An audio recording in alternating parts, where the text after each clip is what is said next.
OMR sheet में अगर गोला में स्क्रैच भी आएगा ना, मशीन कॉपी को रिजेक्ट कर देगा। क्या भाई, पहला पन्ना देख करके आप पूरे क्वेश्चन पेपर का अंदाजा लगा लिए? कभी भी बॉल पेन का यूज मत करिएगा कि क्वेश्चन तो मिल गया और उसका बीच वाला एक पन्ना गायब है, ठीक है, कभी आप अच्छे तरीके से नहीं लिख पाएंगे। इसलिए जब भी आप परीक्षा हॉल में जाइए, सबसे पहले बेंच चेक करिए, अपने बेंच पे सीट है, उस बेंच पे आप बैठे हैं और पता चला कि बेंच ढक ढक ढक ढक हिल रहा है, यानी कि एकदम न्यू पेन लेकर के मत जाइए। तो परीक्षा देने के लिए जाएं तो दो बातों का ख्याल रखें। सबसे पहले अपने हथियार से रिलेटेड। जब बच्चे परीक्षा देकर के अपने घर वापस लौटते हैं और जब उनसे कोई पूछता है कि बताओ तुम्हारा कितना नंबर आएगा, तो बच्चे अपने अनुमान से और क्वेश्चन पेपर को जिस अनुसार से बनाते हैं उस अनुसार से वो जोड़ करके बताते हैं कि हाँ हमारा इतना नंबर आएगा, 80 नंबर आएगा, 90 नंबर आएगा, 95 नंबर आएगा या फिर जो भी नंबर आएगा। लेकिन जब रिजल्ट निकलता है तो होता है उल्टा। बच्चे पहले से तो सोच के रखते हैं कि हमारा 80 आएगा, हमारा 90 आएगा, लेकिन जब देखते हैं, जब रिजल्ट निकलता है तो पाते हैं कि अरे भाई उससे तो बहुत कम नंबर आया है। आखिर ऐसा क्यों? ऐसा सिर्फ प्यारे बच्चों एक कारण से होता है और वो कारण है कि आपके पास चाहे नॉलेज कितना भी जबरदस्त क्यों ना हो, आप कितना भी पढ़ने में ब्रिलियंट क्यों ना हो, लेकिन अगर आप कॉपी में अच्छे तरीके से नहीं लिख पाते हैं या फिर आप कॉपी अच्छे तरीके से नहीं लिख पाते हैं, आपका पेपर अगर अच्छा नहीं जाता है या फिर अगर पेपर अच्छा भी जाता है लेकिन कॉपी लिखने का तरीका गलत है, तो फिर आपका नंबर काट लिया जाता है, आपका नंबर कट जाता है। आप क्वेश्चन सब सही बनाए हैं लेकिन फिर भी आपका नंबर काट लिया जाता है, या फिर कुछ ऐसे और मिस्टेक्स हैं जिसके वजह से आपका नंबर घट जाता है। लेकिन अगर आप लोग इस वीडियो को पूरा देख लें तो वो सब कुछ आपको पता लग जाएगा जिसके वजह से परीक्षा में नंबर कटता है। और अगर आप इस वीडियो को पूरा देख लिए तो यकीन मानिए आपका एक नंबर भी नहीं कटेगा और आप परीक्षा में जितना बना करके आएंगे उतना नंबर आपको कॉपी में मिलेगा। आप जितना आकर के घर पर कहेंगे कि हमारा इतना नंबर का सही होगा, हम इतना नंबर का बना के आए हैं, यकीन मानिए आपका उतना ही नंबर आएगा। लेकिन इसके लिए कुछ नियम है, कुछ शर्तें हैं, कुछ रूल्स हैं जो कि आपको फॉलो करना पड़ेगा, ठीक है ना। और अगर आप इन रूल्स को फॉलो नहीं करेंगे तो फिर वही होगा, आप बना करके आएंगे 90 का, रिजल्ट निकलेगा तो आएगा 75, ठीक है। तो आप लोग इस वीडियो को थोड़ा समय निकाल करके जरूर देख लीजिए ताकि एकदम बेहतर तरीके से आप कॉपी लिख सकें, क्योंकि बहुत सारे बच्चों को यह तरीका नहीं पता होता है। तो प्यारे बच्चों, आज हम आप लोगों को इस वीडियो में कॉपी लिखने का सबसे बेस्ट तरीका बताने वाले हैं कि आखिर कॉपी लिखने का सबसे बेस्ट तरीका क्या होता है जिससे कि एक भी नंबर ना कटे। और परीक्षा से पहले हम ये वीडियो हर एक वर्ष के बच्चों को देते हैं और लाखों की संख्या में बच्चे इस वीडियो को देख करके जाते हैं, लाखों की संख्या में बच्चे इस वीडियो को शेयर करते हैं। हमें भी यकीन है कि आप इस वीडियो को शेयर जरूर करिएगा। चलिए सीधे अपने मुद्दे पे आते हैं कि परीक्षा में कॉपी कैसे लिखना है। परीक्षा में कॉपी लिखने का सबसे बेस्ट तरीका क्या है। इस प्रकार का कॉपी आपको मिलेगा और बिहार बोर्ड के बच्चे इसी प्रकार से कॉपी लिख करके भी आते हैं, जो कि बेहतर है। एकदम स्पष्ट दिख रहा है कि प्रश्नोत्तर नंबर 7 है, प्रश्नोत्तर नंबर 8 है, प्रश्नोत्तर नंबर 9 है, यानी कि कॉपी जांच करने वाले को दिक्कत नहीं आएगा। एकदम स्पष्ट दिख रहा है कि यहाँ पर जो ये वाला है ये प्रश्नोत्तर नंबर 7 है, यहाँ पर जो ये दिख रहा है प्रश्नोत्तर नंबर 8 है, यहाँ पर जो दिख रहा है प्रश्नोत्तर नंबर 9 है। जो भी दिख रहा है वो एकदम क्लियर दिख रहा है और उसका आंसर भी एकदम स्पष्ट दिख रहा है। लेकिन इसके बाद भी उनका नंबर काट लिया जाएगा। कैसे काटा जाएगा, क्यों काटा जाएगा और कैसे इससे बचे, ये अब हम आपको आगे समझाते हैं। एकदम शुरू से समझाते हैं, छोटा से छोटा पॉइंट और बड़ा से बड़ा पॉइंट का हम डिस्कस करेंगे। एकदम छोटा पॉइंट से सबसे पहले शुरू करते हैं, जो कि एकदम नॉर्मल बात है, ठीक है ना। एकदम नॉर्मल बात है कि आखिर किस तरीके से हम कॉपी लिखें कि हमारा परीक्षा में रिजल्ट बेहतर आए, नंबर जो हम घर पे सोचे वही मेरा नंबर आ जाए। तो इसके लिए ना आप लोगों को सबसे मस्त तरीका प्यारे बच्चों हम बताते हैं। देखिए, सबसे पहला तरीका तो यह कि जब भी आप लोग परीक्षा देने के लिए जाएं तो दो बातों का ख्याल रखें। सबसे पहले अपने हथियार से रिलेटेड, क्योंकि परीक्षा में आपका मुख्य हथियार यही है। जिस तरीके से एक सिपाही युद्ध लड़ने के लिए जाता है उसका मुख्य हथियार AK-47 होता है, आपका AK-47 यही है। जितना गोली चलाना है ना बस आपको इसी से चलाना पड़ेगा, जितना बम गोला बारूद दागना है बस यही दो हथियार है आपके पास। और ध्यान रखिएगा, ये एक हथियार लेकर के नहीं जाना है, मतलब आपको परीक्षा में जब भी जाना है तो दो कलम लेकर के जाना है और दो अलग अलग रंग का। अगर आप एक ब्लू पेन लेके जा रहे हैं तो आपके साथ एक ब्लैक पेन भी होना एकदम जरूरी है, अगर आप चाहते हैं कि हमारा नंबर नहीं कटे तो। और अगर आप चाहते हैं कि नंबर हमारा नॉर्मल आए, कटे, तो फिर एक कलर का पेन ले जाइए, नो प्रॉब्लम। लेकिन कोई भी ऐसा नहीं चाहेगा, सब लोग चाहेगा कि हमारा नंबर नहीं कटे, तो फिर आपको दो कलर का पेन लेकर के जाना है, एक ब्लैक और एक ब्लू। इससे यूज क्या होगा बाबू, ये हम आपको सबसे पहले समझा देते हैं। जैसे देखिए, अभी यहां पर आप कॉपी देख रहे हैं ना, कॉपी आप देख रहे हैं, इसका आप ऊपर में हेडिंग लिखा गया है लघु उत्तरीय प्रश्न, 2 नंबर वाला प्रश्न है तो हेडिंग लिखा हुआ है लघु उत्तरीय प्रश्न, उसके नीचे लिखा है प्रश्नोत्तर नंबर 7। यानी यह दो चीज हमको हाईलाइट करना है जो कि परीक्षा में कॉपी जांच करने वाले को एकदम स्पष्ट दिखे, ठीक है ना। अच्छा, एक बात और बता देते हैं, अगर आप अच्छे से कॉपी नहीं लिखते हैं तो कॉपी जांच करने वाला ना सुबह से लेकर के शाम तक कॉपी जांच करता है। जो भी शिक्षक कॉपी जांच करते हैं वो सुबह से लेकर के शाम तक करते हैं। मन उनका भी उब जाता है क्योंकि वो भी आदमी है। वैसे में अगर गंदी लिखावट के साथ उनके सामने कॉपी आता है तो वो नंबर को ना एकदम जैसे तैसे कर देते हैं। तो इसलिए हमेशा चीजों को एकदम आसान बनाइए। उनके सामने कॉपी आपका इस तरीके से रिप्रेजेंट होना चाहिए जैसे उनको कोई भार ही न पड़ रहा हो। वो एकदम आराम ढूंढते हैं। शाम होते होते हम कॉपी जांच करने वाले लोगों से बातचीत किए हैं, ठीक है ना। तो ऊपर में जो आपको ये मुख्य चीज दिख रहा है, यह हेडिंग आप ब्लैक कलर से लिखेंगे।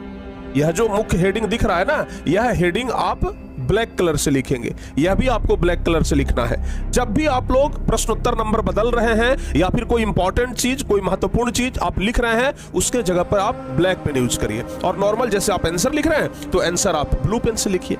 तो इसलिए आप लोगों को परीक्षा में दो रंग का पेन लेकर के जाना है, एक ब्लू और दूसरा ब्लैक। अच्छा, बहुत सारे बच्चे को हम देखे हैं क्या करते हैं, आज अगर परीक्षा है तो आज सुबह सुबह एकदम नया पेन खरीदते हैं दुकान से, बढ़िया पेन खरीदते हैं कि बस आज इसी से लिखेंगे। यही आपका सबसे बड़ा मिस्टेक है, समझ गए ना। एक बात हमेशा ध्यान रखिएगा, नया गाड़ी कभी भी माइलेज नहीं देता है। गाड़ी माइलेज तभी देता है जब वो पुराना हो जाता है। इसी प्रकार से जो आपका पेन है ना, यह स्पीड तभी चलेगा जब यह थोड़ा सा पुराना हो जाएगा। जब इसका ये नीब जो है ना, जब इसका घिस जाएगा थोड़ा सा, तो ये पन्ने पर ना बहुत तेजी के साथ भागेगा। आप एक न्यू पेन से लिखिए और आप एक ओल्ड पेन से लिखिए, आप देखेंगे कि न्यू पेन बड़ा धीरे धीरे चल रहा है। अगर उसको हम स्पीड चलाने का कोशिश कर रहे हैं तो नहीं चल रहा है, लेकिन ओल्ड पेन एकदम सरासर चलता है।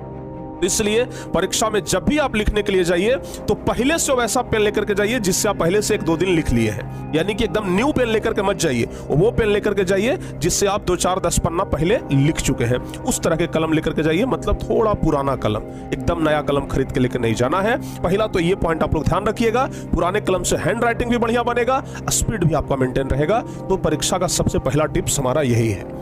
दूसरा टिप्स है प्यारे बच्चों, सबसे पहले तो आप लोग ध्यान रखिएगा, बैठने का जगह बहुत मायने रखता है।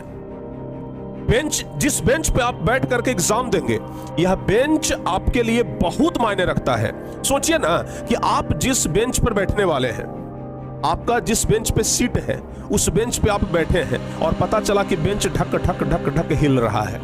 पता चला कि आप ऐसे ऐसे जब लिखते हैं ना, तो आपके साथ साथ बेंच वो ऐसे ऐसे कर रहा है।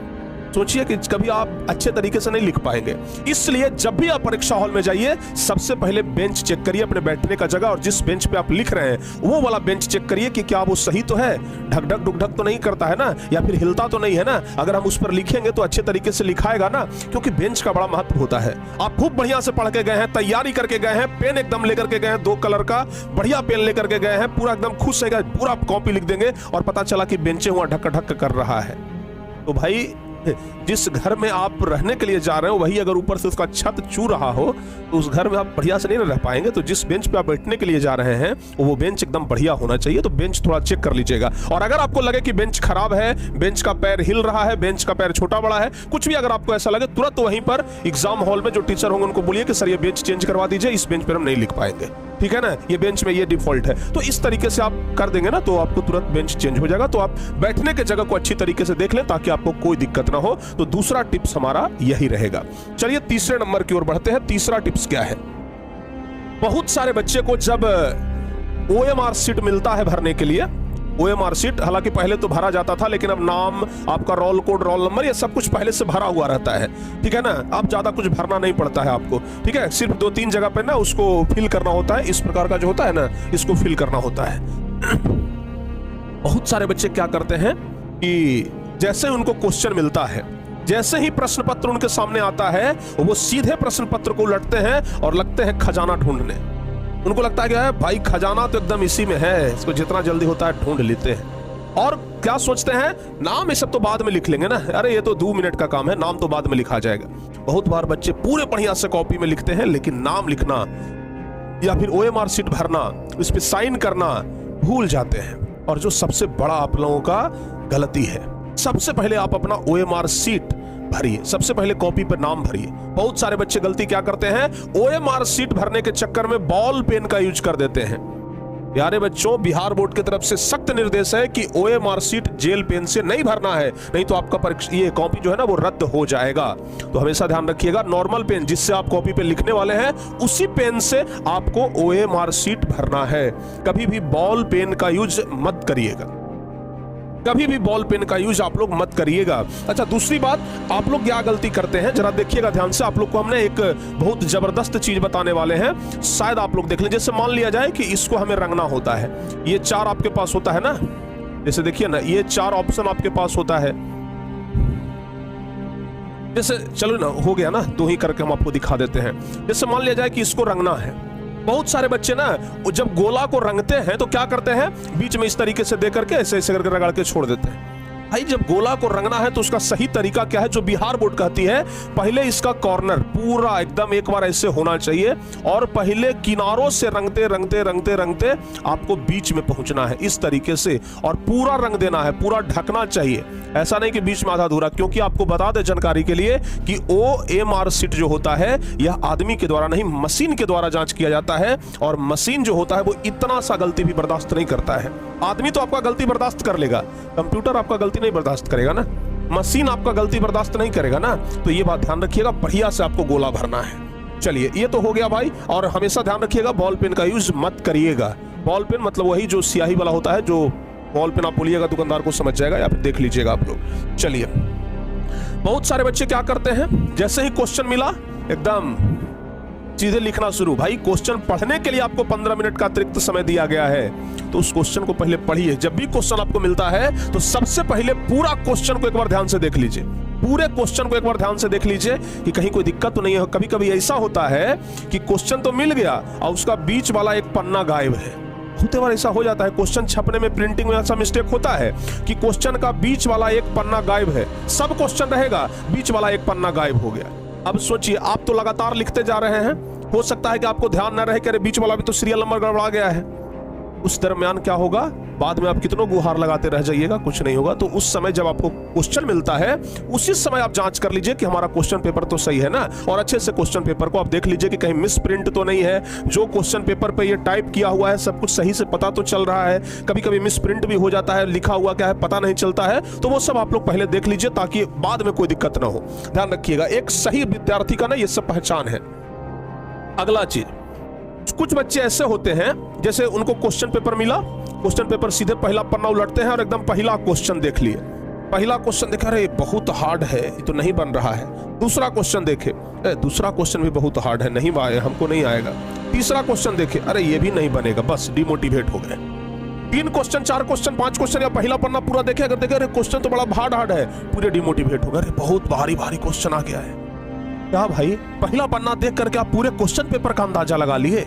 यही सबसे बड़ा गलती है। इसलिए आप हमेशा ध्यान रखिए कि चाहे ऑब्जेक्टिव हो चाहे सब्जेक्टिव हो, जब क्वेश्चन पेपर आपको मिलता है उसके बाद जो क्वेश्चन आपको हल्का लगे, जो भी क्वेश्चन आपको हल्का लगे, जो क्वेश्चन मतलब जिस क्वेश्चन का आंसर आप कंफर्म जानते हैं, उसी क्वेश्चन को आप वहां OMR शीट में गोला भरिए, रंगिए। ठीक है ना। जिस क्वेश्चन में आपको थोड़ा भी डाउट है ना, उसको छोड़ दीजिए, सबसे लास्ट में उसको रंगेंगे। तो जिस क्वेश्चन को आप एकदम कंफर्म जानते हैं उस क्वेश्चन को रंगिए, अन्यथा आप उसको अभी पेंडिंग रखिए। नहीं तो क्या होगा, आप जिसमें डाउट मतलब जिस क्वेश्चन में आपको डाउट है उसको रंग दिए, बाद में वो कंफर्म हो गया कि नहीं ये वाला नहीं ये वाला होगा, आप गोले को मिटा नहीं सकते हैं। OMR शीट में अगर गोला में स्क्रैच भी आएगा ना, मशीन कॉपी को रिजेक्ट कर देगा। तो इसलिए हमेशा ध्यान रखिएगा कि गोला में न तो व्हाइटनर का प्रयोग करना है और न ही उसको स्क्रैच करना है। अगर एक बार गलती डाल दिए तो समझिए कि वो आपका गलती ही हो गया, दोबारा उसको सही करने का भी प्रयास मत करिएगा, नहीं तो और बड़ा मिस्टेक हो जाएगा। ठीक है ना। और लगातार के चक्कर में तो बिल्कुल न रहे कि पहला बनाएंगे तभी दूसरा बनाएंगे, दूसरा बनाएंगे तभी तीसरा बनाएंगे। हो सकता है कि 50 के बाद वाला पूरा क्वेश्चन हमको आता हो, 1 से लेकर के 40 तक हमको नहीं आता हो, लेकिन 50 के बाद पूरा आता हो सकता है कि 2 क्वेश्चन छोड़ करके चौथा क्वेश्चन आता हो। तो कभी भी लगातार के चक्कर में ना पड़िए, जो क्वेश्चन आए पहले उसको एकदम बना दीजिए, क्योंकि समय का भी तो पाबंदी रहता है ना, समय भी आप लोगों को देखते हुए चलना है। बहुत सारे बच्चे क्या करते हैं कि 80 क्वेश्चन में 40 क्वेश्चन बनाना है, बहुत सारे बच्चे 44 बना देते हैं कि अरे 4 को कोई गलती होगा ना तो इधर मैनेज हो जाएगा। बहुत सारे बच्चे 50 बना के आ जाते हैं कि अरे कोई 10 गलती होगा तो इधर मैनेज हो जाएगा। मैनेज करने के चक्कर में आपका कॉपी मैनेज हो जाएगा। ठीक है ना, ये बात हमेशा ध्यान रखिएगा। आपको अगर 80 में 40 बनाने के लिए कहा गया है तो 80 में 40 ही बनाइए, 50 बनाने से आपको 50 नंबर नहीं मिलेगा, 40 से नंबर आपको दिया जाएगा, लेकिन आपका समय बर्बाद हो जाएगा। तो हमेशा ध्यान रखिएगा 40 मतलब 40, 41 भी नहीं, 39 भी नहीं, 40 में 40 बनाएंगे, ठीक है ना। ज्यादा बनाने से आपको कोई फायदा नहीं होगा, उल्टा समय का नुकसान आप ही को होगा। तो ये बात आप लोग ध्यान रखिएगा, क्योंकि यहां पर स्पष्ट लिखा रहता है कि 1 से 100 तक या 1 से 80 तक वस्तुनिष्ठ प्रश्न है, इसमें से 40 या 50 का उत्तर देना है। इस तरीके से लिखा हुआ मिल जाएगा आपको। उसके बाद एक बात और ध्यान रखिएगा, जब कॉपी आपको मिलता है, जब इस तरीके से कॉपी आपको मिलेगा, तो कॉपी का जो ऊपर वाला पन्ना होता है, इस पे तो आपका नाम, एड्रेस, ये सब लिखा हुआ रहता है। बहुत सारे बच्चे पन्ना को पलटते हैं और इस तरफ लिखना शुरू कर देते हैं, जो कि गलती है। हमेशा ये पहला पन्ना दोनों तरफ छोड़ दीजिए। एक तरफ तो आपका नाम वगैरह लिखा हुआ है, दूसरा तरफ अगर खाली भी है तो उसको छोड़ दीजिए। आप यहां से आंसर लिखना शुरू करिए, इस वाले पन्ने से। ये पहला पन्ना दोनों तरफ आप लोग एकदम छोड़ दीजिए, क्योंकि हमें जहां तक जानकारी है, ये पहला पन्ना फटता है और बोर्ड ऑफिस चला जाता है, उसके साथ साथ आपका आंसर भी चला जाएगा। तो ये बात आप लोग ध्यान रखिएगा। पहला पन्ना पे लिखिएगा, आप जितना भी क्वेश्चन का आंसर पहला पन्ना पे दीजिएगा वो आपका बर्बाद हो जाएगा। तो इसलिए हमेशा आप लोग दूसरे पन्ना से लिखना शुरू करिएगा। तो ये बात का आप लोग ध्यान रखिए। चौथा चीज, सुंदर और स्पष्ट लिखावट। हम आपको पहले ही बता दिए कि सुंदर और स्पष्ट लिखावट होना बहुत जरूरी है, ठीक है ना। क्योंकि कॉपी जांच करने वाला जब आपका लिखावट देखेगा, जब आपका कॉपी देखेगा, तो वो बिल्कुल भी बोरिंग नहीं होगा। उसको लगेगा अरे बहुत बढ़िया विद्यार्थी का कॉपी आया है, खुश होकर के वो नंबर आपको देगा। लेकिन जब आपका लिखावट अच्छा नहीं होगा, वो आपके कॉपी को देखते के साथ उब जाएगा और उब करके नंबर देगा। तो जब खुश होकर के देगा तो ज्यादा आएगा, कि उब करके देगा तो ज्यादा आएगा? जाहिर सी बात है। तो इसलिए हमेशा ध्यान रखिएगा, कॉपी में स्पष्ट लिखावट होनी चाहिए। अगर आपका लिखावट सही नहीं है, थोड़ा सा प्रयास करिएगा कि लिखावट सही हो जाए, बड़ा बड़ा लिखने का प्रयास करिए। कम से कम ऐसा लिखिए कि सामने वाला आदमी उसको पढ़ ले। ऐसा ना लिखिएगा कि जो हम लिखे हैं वो हम ही पढ़ सकते हैं, तो फिर उसमें मामला गलती हो जाएगा, गड़बड़ा जाएगा, ठीक है ना। अच्छा, एग्जाम में चित्रों की बहुत अधिक भूमिका होती है। बहुत सारे बच्चे जब कॉपी लिखना शुरू करते हैं, तो जब फिगर बनाने के लिए आता है तो जगह छोड़ देते हैं, लाओ इतना जगह छोड़ देते हैं, लास्ट में फिगर बना लेंगे। जबकि ये आपका सबसे बड़ा भूल है। जब भी फिगर आए तो सबसे पहले फिगर बनाइए, क्योंकि फिगर में ना पूरा नंबर मिलता है, एक नंबर भी नहीं कटता है। थ्योरी आप लिखेंगे हो सकता है एक नंबर कट जाए, लेकिन फिगर में पूरा का पूरा नंबर मिलता है। तो इसलिए जब भी फिगर आए तो उसको इग्नोर मत करिए, पहले फिगर को छोड़िए नहीं, पहले फिगर को बनाइए, ठीक है ना। यानी कि आपको खास करके बायोलॉजी इस समय, बायोलॉजी में तो फिगर का भूमिका बहुत ज्यादा होता है ना, तो बायोलॉजी इस समय फिगर आपको बनाना ही बनाना है, छोड़ करके आगे ना जाइए, नहीं तो पछताना पड़ेगा। बहुत सारे बच्चे छोड़ करके आगे बढ़ जाते हैं, बाद में पता नहीं चलता है, समय के अभाव के कारण उनका फिगर ही छूट जाता है। इसलिए हमेशा आप लोग फिगर को पहले बना लीजिएगा, ये बात आप एकदम अच्छे तरीके से ध्यान रखिएगा। अच्छा, फिगर जब बच्चे बनाते हैं तो पेन का यूज करते हैं, गलत है, हमेशा पेंसिल का यूज करिए, ठीक है ना। पेंसिल का आप यूज कर सकते हैं, पेन का यूज तो फिगर में कभी करना ही नहीं चाहिए। तो हमेशा ध्यान रखिएगा कि पेन का यूज नहीं करना है, पेंसिल का यूज करना है। पेन का यूज नहीं करना है, पेंसिल का यूज करना है, ध्यान रखिएगा। चलिए, अगर बहुत सारे बच्चे कहते हैं कि सर जी ये जो नाम लिखना है इसको पेन से लिखेंगे कि पेंसिल से, आप पेंसिल से ही लिखिए ना, क्या प्रॉब्लम है? नंबर आपको नहीं कटेगा, नंबर आपको पूरा मिल जाएगा। तो हमेशा ध्यान रखिएगा, ठीक है। चलिए, हमेशा दो प्रश्नों के बीच में एक या दो लाइन जरूर छोड़े, ताकि कॉपी जांचने वाले को अच्छी तरह से समझ में आ जाए कि कौन सा प्रश्न कहां पर समाप्त हो रहा है और कौन सा प्रश्न कहां से शुरू हो रहा है। बहुत सारे बच्चे क्या करते हैं, जैसे देखिएगा, आप इस कॉपी को जरा ध्यान से देखिए, अगर इनका प्रश्न यहां पे समाप्त हो रहा है तो ये बीच वाला एक लाइन छोड़ दिए हैं और दूसरा लाइन से आंसर लिखना शुरू किया। देखिए यहां पर इनका आंसर ये समाप्त हो रहा है, यहां पे आंसर समाप्त हो रहा है, तो ये बीच वाला ये पूरा लाइन ये छोड़ दिए हैं। मतलब कॉपी जांच करने वाले को एकदम स्पष्ट पता चलेगा कि भाई 8वां नंबर का क्वेश्चन यहां से है, 9वां नंबर का क्वेश्चन यहां से है, ठीक है ना। बहुत सारे बच्चे क्या करते हैं, उनको लगता है कि कॉपी बचा के कहां ले जाएंगे। भाई कॉपी बचाना क्यों है, कॉपी पूरा भरेंगे, ठीक है ना। तो आराम से थोड़ा सा फैल लिखें, ताकि कॉपी जांच करने वाले को एकदम स्पष्ट दिखे कि भाई देखिए हमारा ये क्वेश्चन यहां पर है, ये क्वेश्चन यहां पे है, ठीक है ना। हमें कॉपी जांच करने वाले को सहूलियत देना है, बस इतना ध्यान में रखना है। जो भी व्यक्ति हमारा कॉपी जांच करेगा उसको कोई दिमाग में जोर न पड़े, हमारी कॉपी को देख करके उसको कोई गुस्सा ना आए। गुस्सा अगर नहीं आएगा तो आपको नंबर दे करके जाएगा, गुस्सा आ गया कॉपी जांच करने वाले को तो नंबर काट लेगा बाबू, ठीक है ना। और आपको हम बता ही दिए हैं कि क्वेश्चन के नंबर को हमेशा ब्लैक पेन से लिखिए, या ब्लू से लिख रहे हैं तो नीचे ब्लैक से लिखिए। आपको इस तरह मतलब ब्लू और ब्लैक का यूज तो हम आपको ऑलरेडी समझा दिए हैं। एक चीज और, जब आप लोग कॉपी लिखते हैं तो आपको खुद से पता होता है कि ये लाइन इंपॉर्टेंट है। आपको लगता है कि ये लाइन अगर कॉपी जांच करने वाला देख लेगा ना तो ये हमको पूरा नंबर देगा, तो ऐसे लाइन को आप हाईलाइट कर दीजिए, हाईलाइट नहीं अंडरलाइन कर दीजिए। ठीक है ना। जैसे भी मान लिया जाए कि हमको लग रहा है कि ये लाइन इंपॉर्टेंट है, ये लाइन इंपॉर्टेंट है, तो इसके नीचे आप अंडरलाइन कर दीजिए, रेड पेन से नहीं, ब्लू से या ब्लैक से। अगर आप ब्लू से लिख रहे हैं तो ब्लैक से अंडरलाइन कर दीजिएगा, ठीक है ना। ये बात हमेशा आप लोग ध्यान रखिएगा। तो जो आपको लगे कि ये वाला भाग इस क्वेश्चन में काफी महत्वपूर्ण है तो आप उसे अंडरलाइन जरूर कर दीजिए, क्योंकि कॉपी जांच करने वाला का ध्यान सीधे अंडरलाइन वाले पंक्ति पे जाएगा और वो उसको पढ़ेगा, वो आपको पूरा नंबर देगा, ठीक है ना। तो इस बात का एकदम खास ख्याल रखिएगा और ज्यादा लंबा चौड़ा आंसर देने की कोशिश न करें। जितने शब्दों में पूछ रहा है उतना ही दीजिए। ऐसा नहीं कि लघु तरीय में 1 पन्ना लिख दिए। लघु तरीय में आप चाहे 5 पन्ना भी लिख देंगे ना, 2 नंबर से आपको ज्यादा नहीं मिलने वाला है, क्योंकि लघु तरीय 2 नंबर का होता है। चाहे आप 10 पन्ना का है ना लिख दीजिए, 2 ही नंबर आपको देगा ना। कॉपी जांच करने वाला बेचारा क्या अपने घर से नंबर ला करके जोड़ देगा? उसके पास भी नंबर सीमित है, वो आपको 2 ही नंबर देगा। इसलिए ज्यादा लंबा चौड़ा आंसर ना लिखें, जितना पूछ रहा है उतना ही आंसर लिखिए। समय बचाइए, सबसे महत्वपूर्ण है परीक्षा में समय बचाना। समय बचेगा बढ़िया रहेगा, समय नहीं बचेगा मामला गड़बड़ा जाएगा। तो समय को आप लोग जरूर बचाइए, ज्यादा लंबा चौड़ा लिखने का प्रयास न करिए। छोटा में अगर काम चल रहा है तो छोटा ही लिखिए, बड़ा अगर लिखना पड़ रहा है आंसर देने के लिए तो बड़ा लिखना है वहां पे, ठीक है ना। फिर ये नहीं सोचना है कि सर तो बोले थे छोटा लिखना है, नहीं, अगर आंसर ही उसका बड़ा है तो फिर आप संकोच क्यों कर रहे हैं? फिर लिखिए, बड़ा आंसर ही लिखेंगे। और सबसे लास्ट जो की है वो है कि जब आप कॉपी जमा करने वाले होते हैं, लास्ट में लिखने के बाद, लास्ट में होता है ना कि लिखने के बाद कॉपी जमा करते हैं, तो एक बार पूरे कॉपी को आप देख लीजिए। जब लास्ट में कॉपी जमा करते हैं ना तो एक बार शुरू से लेकर के अपना नाम ये सब कुछ देख करके ना लास्ट तक देख लीजिए कि कहीं कोई मिस्टेक तो नहीं है, कहीं कोई फिगर तो नहीं छूट गया है, कहीं कुछ ऐसा लिखना था जो कि नहीं लिखाया है, या फिर कुछ भी अगर आपको लग रहा हो कि भाई इसमें कुछ एडिट करने का जरूरत है, कुछ बदलने का जरूरत है, या फिर कुछ सुधारने का जरूरत है, तो आप उस समय सुधार लीजिए। तो हर एक बच्चे क्या करते हैं कि एकदम अंतिम तक कॉपी लिखते हैं, चाहे अंतिम में कॉपी छीना ना, मतलब टीचर आकर के छीनते हैं। हमेशा ध्यान रखिएगा कि लास्ट में 4-5 मिनट का समय निकाल करके एक बार कॉपी को रीचेक जरूर कर लीजिए, ठीक है ना। खास करके नाम, अपना जो सिग्नेचर वगैरह है उसको चेक कर लीजिए कि हुआ है कि नहीं हुआ है, ठीक है ना। तो इन सब चीजों का आप लोग खास ख्याल रखिएगा। अगर ये सब पूरा चीज अगर आप ध्यान में रखते हैं, और हमारा मोटिव सिर्फ एक है कि जो भी हम कॉपी में लिखें, कॉपी जांच करने वाला को एकदम स्पष्ट दिखना चाहिए, क्योंकि हमें नंबर वही देगा, कॉपी जांच करने वाला। हमें नंबर बिहार बोर्ड नहीं देता है, हमें नंबर कॉपी जांच करने वाला देता है। तो हमें कॉपी जांच करने वाले के दृष्टिकोण से उसको खुश रखना है।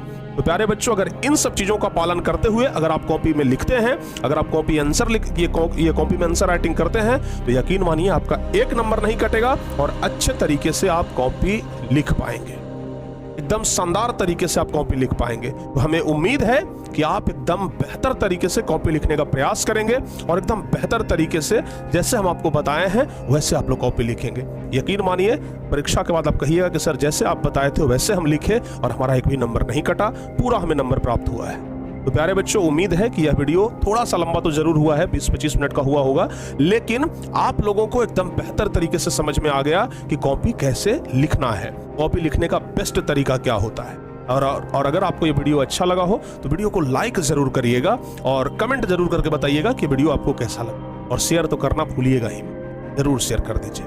मिलते हैं किसी और वीडियो में। इसी प्रकार के अन्य वीडियो के लिए आप लोग हमारे चैनल के साथ जुड़े रहें और चैनल को जरूर सब्सक्राइब कर लें। Thank you so much.